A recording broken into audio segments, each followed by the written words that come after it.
താഴെ രണ്ട് ബേബികളുണ്ട്. രണ്ടെല്ലാം മൂന്നാണ്. ഒരെണ്ണതിനകത്ത് മൂടിപ്പോയി. കാണിച്ചു തരാം.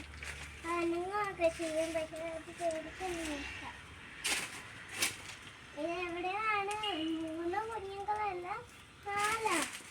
ഒരു കുഞ്ഞു തീരെ കുഞ്ഞാണ് ഈ കുഞ്ഞ്. ഇപ്പൊ 4 ഉണ്ട് കുഞ്ഞുങ്ങള്. ഒന്ന് സ്കൂളിൽ പോവാറായി. ഞാനിപ്പോ കാണിക്കാം. നമുക്ക് കൊല വെട്ടിയാലോ? കറി വെക്കാനുള്ള കൂമ്പായിരുന്നു.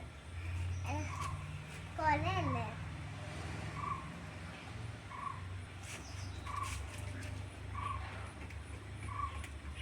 പഴമൊക്കെ ഇവിടെ വരുന്നുണ്ട് കേട്ടോ. നമുക്കിടയ്ക്ക് വേണമെങ്കിൽ തിന്നുകയും ചെയ്യാം. ചെറിയ നല്ല പഴമാണ്. ഇതെടുത്ത് തിന്നുകയും ചെയ്യാം കേട്ടോ. തിന്നല്ല ചപ്പ. നല്ല മധുരമുണ്ട്.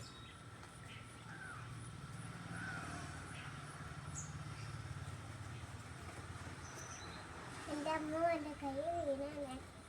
ഓൾറെഡി ഇന്നലെ ഇതും പൊട്ടില്ല.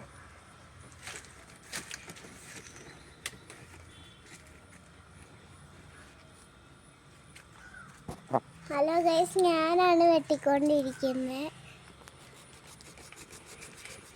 എൻ്റെ കയ്യിൽ റിങ്ങും ഉണ്ടായിരുന്നു.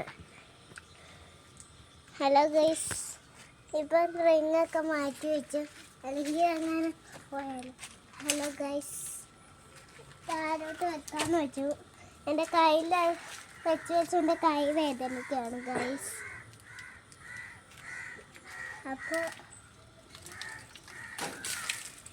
വെട്ടി കഴിഞ്ഞാൽ മണ്ണ് കുറച്ച് തെറിച്ചങ്ങ് വീഴും.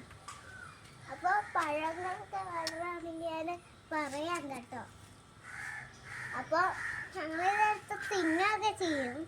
പക്ഷെ ഞാൻ പുഴുങ്ങി തിന്നണമെങ്കിൽ വേറെ ഉണ്ട്. അത് വേറെ വെച്ചിട്ടാണ് ചെയ്യുന്നത്. ബനാന അല്ല, ഇത് കുഞ്ഞു പഴം. പക്ഷെ ഇത് വലുതാവുന്ന എന്താണെന്ന് എനിക്ക് മനസ്സിലാവുന്നില്ല.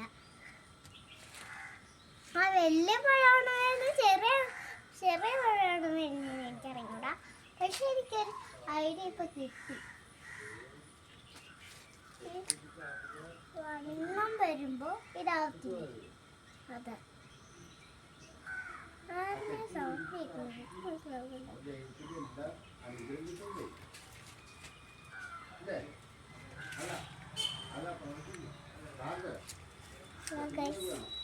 ഞാനിതെടുത്തിട്ട് അമ്മയുടെ കയ്യിൽ കൊടുക്കാൻ പോവാണ് ഗൈസ്.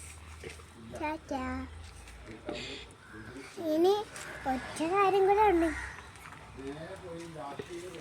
ഹലോ ഗൈസ്, എൻ്റെ ഡ്രസ്സേ കുറച്ച് പറ്റി. തലയിൽ മണ്ണുമായി. പക്ഷെ ഇപ്പോഴും മണ്ണ് തെറിച്ച് വന്നിട്ടുണ്ട്. കുഴപ്പമില്ല,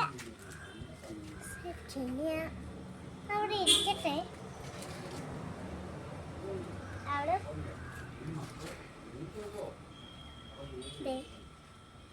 ഹലോ ഗൈസ്, ഇതും കൂടെ ഉണ്ട്.